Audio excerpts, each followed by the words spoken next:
Oi, gente, vamos falar hoje sobre as vacinas que estão sendo estudadas e aplicadas no mundo inteiro. Vou tentar fazer um compilado de tudo e depois falar um pouquinho das mais relevantes, das que a gente mais ouve falar. Porque nessa corrida de desenvolver uma vacina que ela seja eficaz e, além disso, segura para aplicar na população em larga escala, é uma coisa que retém um cuidado e um estudo mais centrado, porque nunca foi feito dessa maneira, nesse ritmo, nunca foi feito nesse ritmo na vida, nunca antes. A última vacina mais rápida que nós tivemos, ela foi produzida em 5 anos. Porque esse processo de produção de vacina, ele envolve algumas etapas fundamentais, principalmente a segurança na aplicação da vacina. Aí eu vou explicar para vocês cada partezinha, os tipos de vacinas que tem pra gente entender. Mas antes, eu queria mostrar para vocês que quando surgiu esse boom, que precisamos de uma vacina, foi assumido que nós estávamos então dentro de uma pandemia, porque a pandemia ela acontece quando há uma infecção do mesmo micro-organismo em todos os continentes, e agora até a gente chegou na Antártida, né?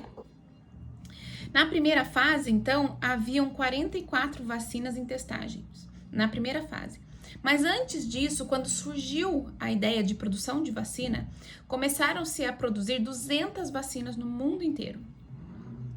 E aí, essa testagem da primeira fase, ela é uma testagem para ver a segurança e também a dosagem dessa vacina. Porque nessas etapas todas que a gente precisa de produção de vacina, a gente precisa que essa vacina seja aplicada com segurança nas pessoas, então com qualquer tipo de pessoa, independente da sua condição física, ela possa receber essa vacina e não tenha nenhum agravamento das doenças que ela já tem. E além disso, ela não pode ter um agravamento caso ela pegue essa doença em questão. E aí muitas já ficaram para trás. Então lembra que eu falei para vocês que começamos com 200 e daí na primeira fase já ficamos com 44. Já na segunda fase, a gente ficou com 20 vacinas. E essa segunda fase, ela consistia em expansão dos testes de segurança. Porque quanto mais pessoas eu vou testar, mais eu preciso avaliar o nível de segurança dessa vacina. Acho que eu vou tirar o óculos, gente, que eu não tava lendo direito. Vou tirar, porque tá fazendo um reflexo aqui. Eu faço uma forcinha aqui. Na terceira fase, então, nós já partimos para 19 testes, 19 vacinas.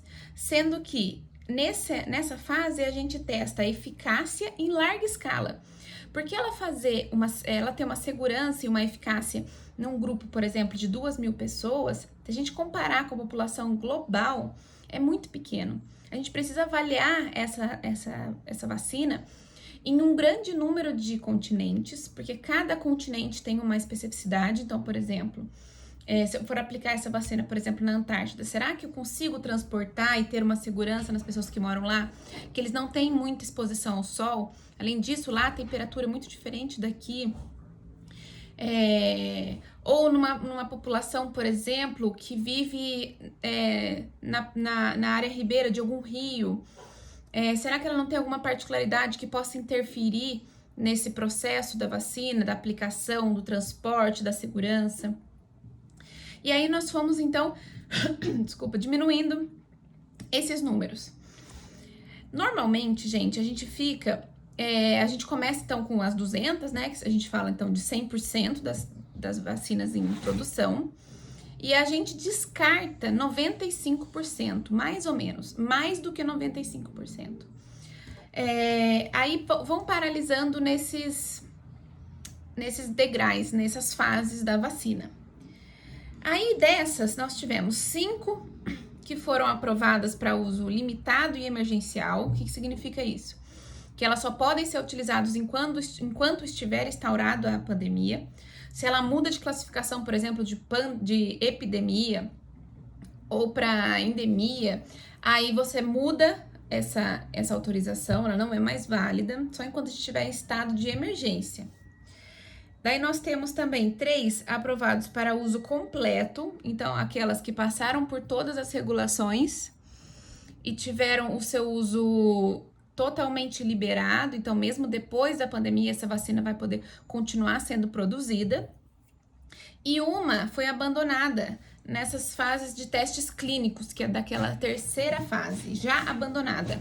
Carol, mas cadê as outras 19 que vocês falaram que ficou na fase 3, né? Bom, muitas estão ainda em produção. Eu só falei para vocês as que foram aprovadas emergencialmente, as que foram aprovadas completamente e as que foram abandonadas por definitivo. Não vai continuar os estudos. O restante ainda está em estudo. E aí, os tipos de vacinas que nós temos? Nós temos, então, RNA mensageiro, que são da Pfizer e da Moderna. O que significa? O RNA, gente, é como se fosse uma certidão de nascimento do vírus. E lá vai estar descrito todo como ele vai ser, como ele vai ser, o formato dele fisicamente, né? O que ele vai mostrar pra gente, como ele tem quais são as proteínas que ele vai desenvolver, como ele infecta a célula, quais são as células que ele tem mais afinidade, como que é a transcrição dele, como que é o replicamento dele, como que é a montagem no final dele, como ele... Bom, ali vai estar um geralzão de como ele é. É como se a gente pegasse a nossa certidão de nascimento e vai falar, Carol, ela nasceu do pai tal, da mãe tal, na cidade tal, na hora tal. Então, aí vocês já vão saber mais ou menos as minhas características. Por exemplo, lá na minha certidão de nascimento também vai me dizer, vai falar a minha idade, se eu sou do sexo feminino ou masculino, a minha árvore genealógica, né? Porque vai estar lá meu pai, minha mãe, meus avós. Então, aí a gente já vai começando a ter mais noção sobre o vírus. E essas vacinas, elas são exatamente isso, não são um vírus inteiro, é só essa partezinha, a gente chama só do RNA dele. Nós humanos, as nossas células, o nosso material genético, ele é DNA, que ele é uma fita, eu vou explicar pra vocês como se fossem, por exemplo, aquelas fitas que a gente tinha antigamente de fita cassete, sabe? Então, como se fosse uma fita assim mesmo, lógico que de outra forma, né, mas só pra vocês entenderem. E lá vai ter, então, toda a minha informação das minhas células. E nos humanos, ela é DNA. É uma fita mais estável. Por exemplo, vou tentar explicar para vocês o que seria a estabilidade dessa fita. Se eu colocar ela no sol, na chuva, no frio, ela continua lá, bonitinha. Já um RNA do vírus é uma fita também, só que é ao contrário da nossa. É como se eu lesse a nossa certidão de nascimento ao contrário. E com algumas mudanças de letras, é como se fosse uma outra língua. E aí ela tem menos estabilidade, então quando eu coloco ela, isso é só um exemplo, tá, gente? Não é assim que acontece, mas por exemplo, quando eu colocasse essa outro tipo de certidão de nascimento no sol, por exemplo, ela já se modifica, na chuva se modifica. Então é mais ou menos isso que seria a modificação dessa fita. E ela é utilizada, então, para formar o corpinho do vírus, para formar como ele é. E aí, quando ela exposta no nosso corpo, o nosso organismo vai identificar aquilo como um agente estranho e vai, teoricamente, produzir, então, uma resposta imunológica, alguns fatores e algumas células específicas ou não para aquele vírus, para ajudar no combate dele. Esse tipo de vacina está sendo muito estudado no mundo para aplicar contra o câncer. Então, apesar do câncer ser uma modificação, na sua grande maioria intrínseca, né, dentro do corpo mesmo da pessoa, com alguns fatores genéticos, com alguns fatores externos associados, mas na sua grande maioria um fator genético, é aquilo que a gente já nasce com ele muito presente, está sendo estudado esses tipos de componentes de vacinas para ser explicado nas pessoas, para tentar preveni-las de ter um futuro câncer. Há também alguns cânceres que são derivados de vírus, né? Como, por exemplo, o HPV. Então, também está sendo estudado a produção de vacina. Até já foi, né? Feito vacina para o HPV. Foi mais ou menos nesses moldes, tá?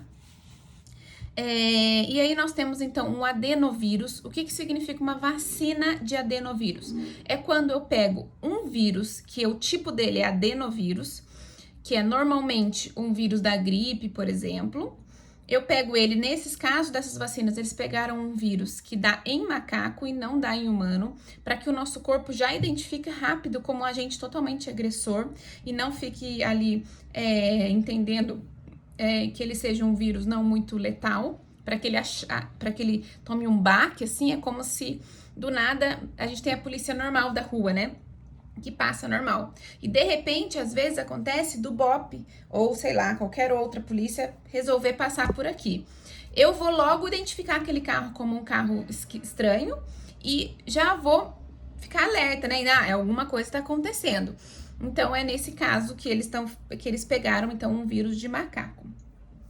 Eles vão pegar esse vírus e vão acoplar nele, juntar nele, é como se eu pegasse, por exemplo, uma massinha verde e acoplasse nela várias massinhas rosas em volta. Então, é mais ou menos isso, eles vão grudar nele algumas características do corona, para que o nosso organismo identifique as proteínas e as particularidades do corona e não desse, para que quando a gente entra em contato com esse vírus, o nosso organismo já vai estar sensibilizado, que a gente chama, mas é como se ele tivesse já alerta e já conhecesse algumas coisas dele. Eles são parecidos, então, com as vacinas que estão tentando produção com HIV. Então, eles estão tentando pegar alguns adenovírus e fazendo esse acoplamento, essa junção, para que a gente produza um vírus do HIV.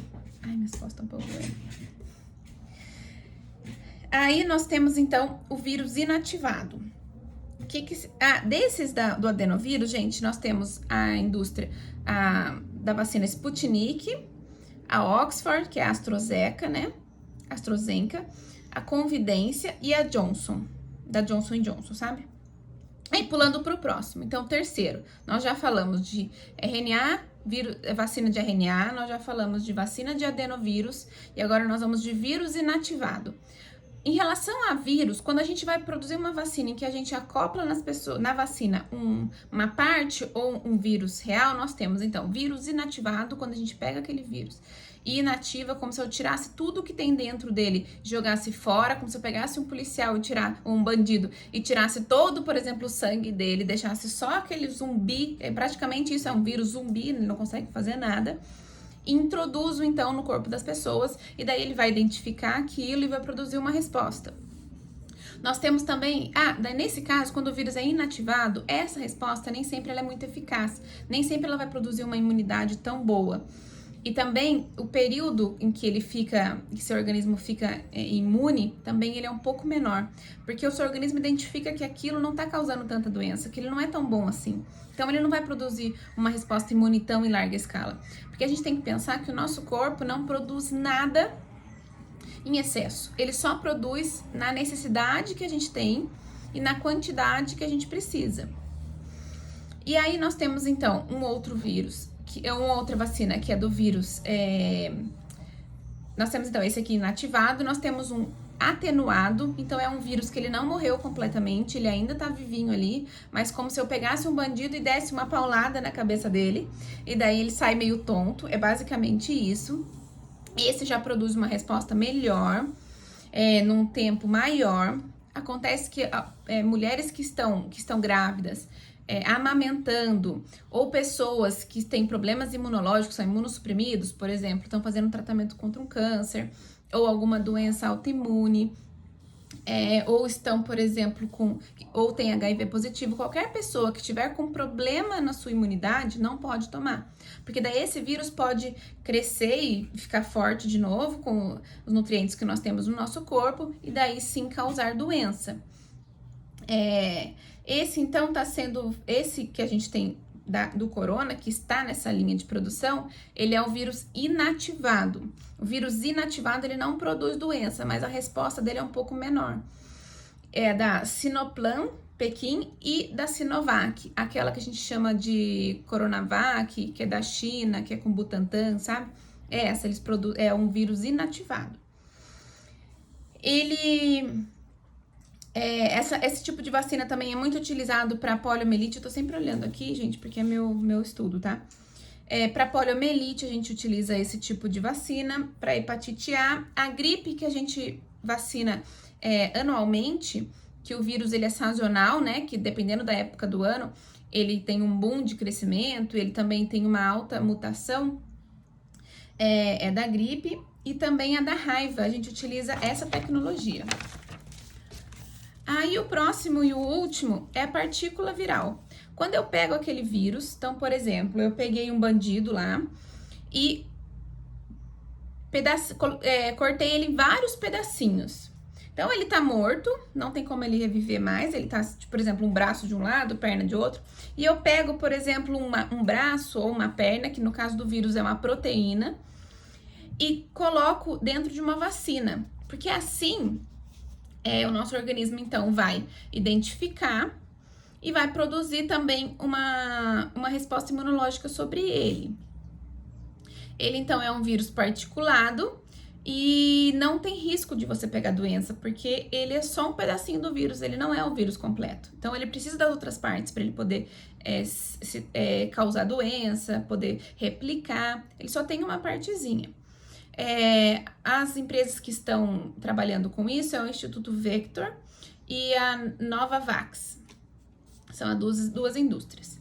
E aí agora eu vou falar um pouquinho de cada uma das empresas que estão produzindo as vacinas, que são as mais relevantes pra gente, o que a gente mais escuta falar na televisão e na internet. E que são também as mais avançadas em termos de fase, de tecnologia. Bom, a primeira que eu quero falar para vocês, que é a que tá mais falando por aí, né, sobre os efeitos colaterais que nós tivemos ultimamente, é a Pfizer. Ela é uma vacina, então, como eu expliquei para vocês, de RNA. Lembra que eu falei para vocês que ele não é muito estável, que ele se modifica facilmente? E aí tá a dificuldade de você armazenar essa vacina e implementar nas pessoas. Porque, por exemplo, ele precisa ficar armazenado para ele ter todos esses pedacinhos dessa fita do codificamento genético dele, do RNA, num freezer a menos 70. Nós temos no Brasil pouquíssimos, se eu não me engano, são 8. Aqui na Unesp São José dos Campos nós temos um. Para vocês terem uma ideia, tem 2 ar-condicionados dentro da sala para conseguir manter ele, além do seu motor, lógico, do próprio freezer, mas 2 ar-condicionados precisam estar ligados, porque nós temos uma temperatura no Brasil de mais ou menos 25 a 35 graus Celsius. E você precisa resfriar, então, ele todos esses graus positivos, né? Eu preciso chegar no zero. E além de eu chegar no zero, eu preciso ficar menos 70. Então, é muito, muito frio. Se eu fico a 69, ele já não funciona mais. Então, ele precisa ficar a menos 70. Então, esse transporte é bem complicado. Ele tem, gente, uma alta capacidade de produção e baixo custo. Quando a gente fala de fita de RNA, o vírus por si só, lembra que a gente fala que ele tem uma alta capacidade de mutação? Porque ele, quando ele entra dentro de alguma célula humana ou animal, que o vírus ele infecta tanto células humanas, animais e vegetais, bacterianas também, e fúngicas também, eles infectam qualquer célula. O vírus por si só não é considerado um ser vivo, uma célula, porque ele sozinho não produz nada, nem doença, nem replicação e nem alimento para ele, que é energia, né? Ele precisa então estar dentro de uma outra célula, por isso que a gente chama ele de parasita obrigatório intracelular. Acontece que quando ele tá dentro da célula dele, como a fita de RNA dele é bem simples e ela é rápida na sua transcrição, então eu consigo fazer outra rápido, ele tem uma alta capacidade de produção e isso é muito bom, eu consigo produzir uma vacina então em larga escala. E a gente agora falando em imunização do mundo inteiro, isso é muito bom.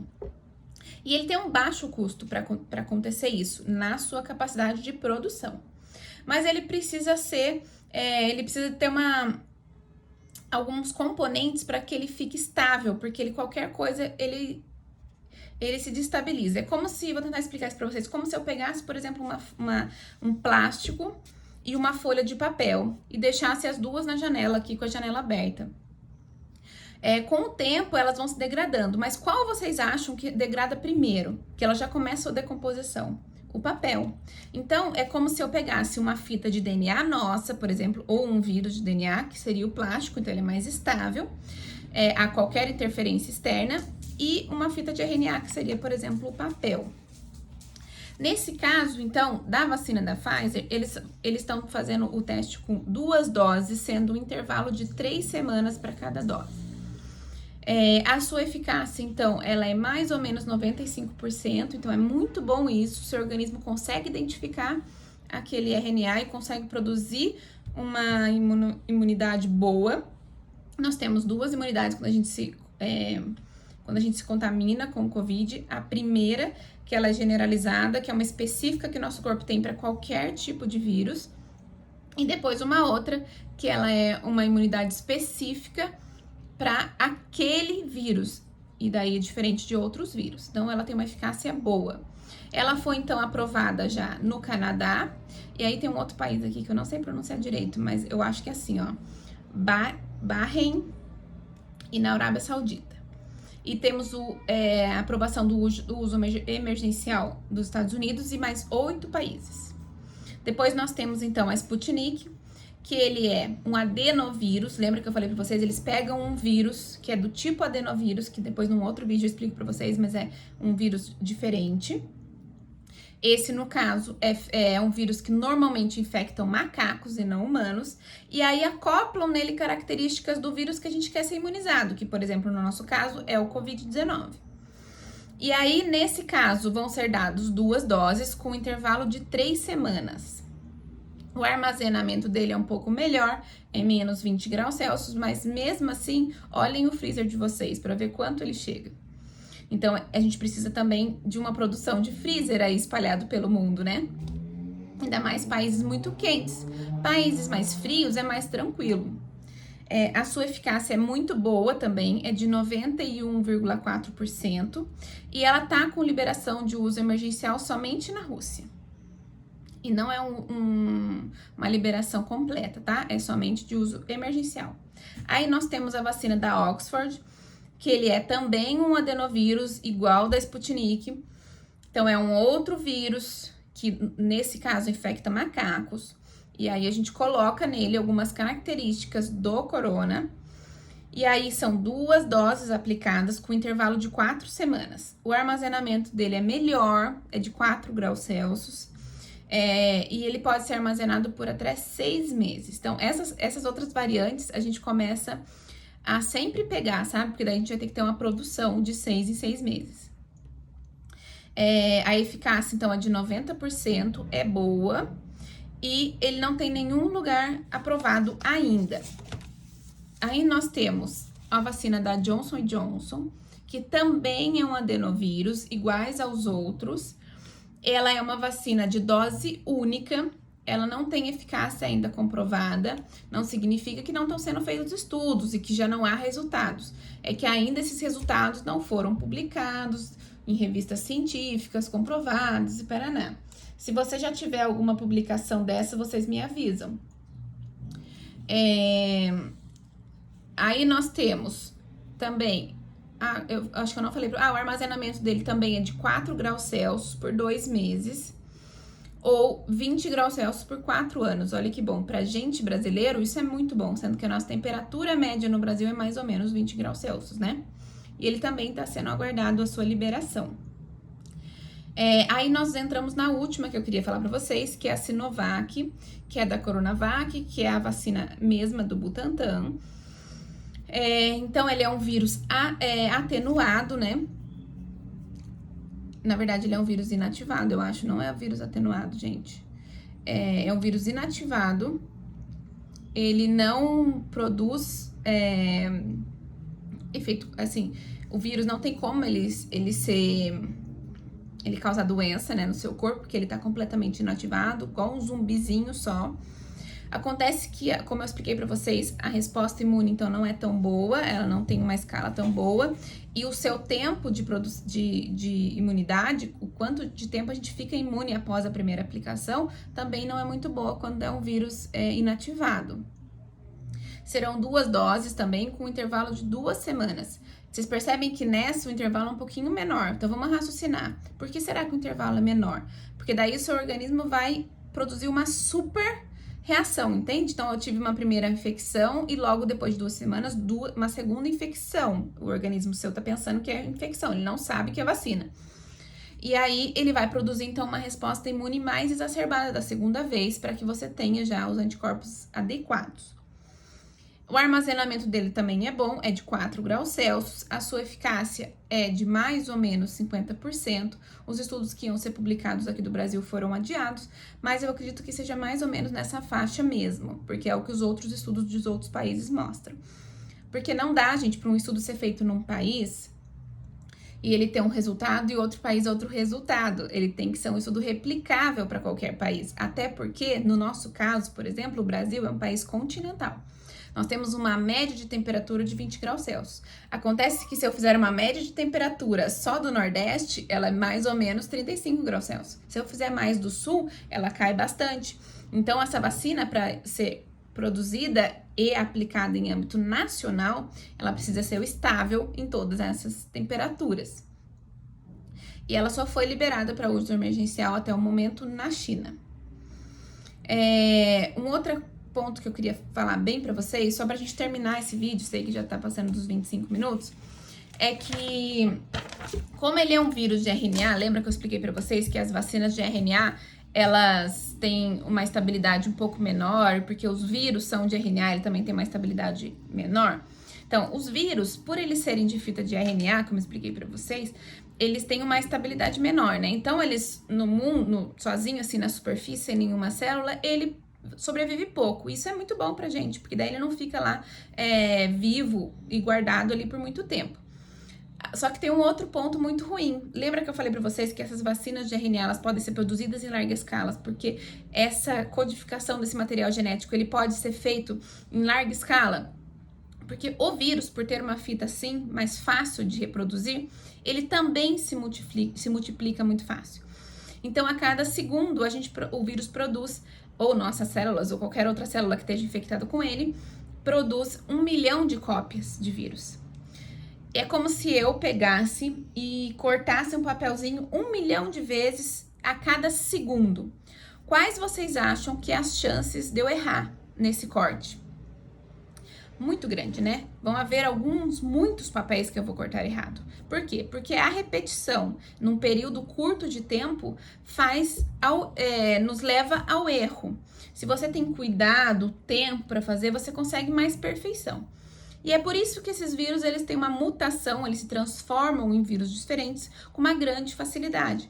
Porque cada replicação podem acontecer erros, e esses erros são os novos vírus. Que alguns se transformam em vírus menos eficientes e logo são descartados, e outros se transformam em vírus mais eficientes e são continuado a sua espécie por ali. Então, por isso, essa necessidade da gente entender o quanto de tempo essas vacinas vão produzir imunidade, porque não é só a segurança que conta, mas o custo da produção de tudo isso e também os riscos dessa vacina. Mesmo das vacinas comuns que a gente já aplica no mundo, elas têm riscos baixos, né? Óbvio, porque se não tivesse alto eu não estaria aplicando, mas há risco, sempre há risco. Não tem como você saber, por exemplo, que aquela pessoa tá indo naquele momento aplicar a vacina, ela não tá com uma imunidade baixa, sem ela nem saber. Ou até mesmo em criança que tem algum problema e que ainda não foi descoberto. A gente, profissional da saúde, quando vai atender uma criança, é sempre um tiro no escuro, porque essa mãe fala, a gente pergunta, mas ela tem alguma alergia? Não, porque ela foi pouco exposta a medicamento, pouco exposta a uma variedade de alimentação. Quando ela cresce, a gente já teve uma maior exposição, então a gente já sabe mais ou menos como que funciona aquele organismo, se ele tem ou não alergia. Então pode ser a primeira alergia daquela criança naquela aplicação. Essas vacinas são produzidas, na sua grande maioria, em células humanas ou em ovos. Então, se a pessoa tem alergia, por exemplo, a ovo, elas também não podem aplicar as vacinas. E como todas as outras doenças autoimunes, HIV positivo, doenças do seu próprio organismo, então, por exemplo, esclerose lateral amenotrófica, entre outras, câncer, e qualquer outra doença que a pessoa tem, ou qualquer outra anormalidade ali do funcionamento do seu corpo, tem que ser averiguado com antecedência para que essa vacina não cause mais efeitos do que benefícios. Certo, gente? Espero ter ajudado vocês. Deixem aqui para mim os comentários, as dúvidas, que eu faço outros vídeos.